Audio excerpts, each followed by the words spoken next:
হলো red colour sari, body design দেখতে পাচ্ছেন। যারা রেড কালার বেশি পছন্দ তারা এটাও ডিজাইনটা খুবই সুন্দর, আপনারা এটাও পারচেজ করতে পারেন। জাস্ট আপনাদেরকে বডিটা দেখাই দিই একটু। খুবই সুন্দর ডিজাইনগুলো। এটা হলো আপনার বর্ডারের ডিজাইনগুলো।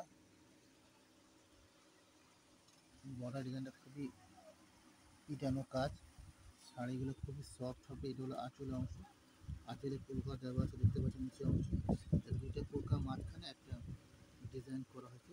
এই পুরো এই হলো শেড ডিজাইনের আঁচল, এটা পুরো আঁচলে হবে। এটা হলো ব্লাউজ পিসের পোর্শন এবং এটা হলো বডি ডিজাইনগুলো দেখতে পাচ্ছেন। আপনাদের কাছে যেটাই ভালো লাগে সেটাই আপনারা দেখতে পাবেন।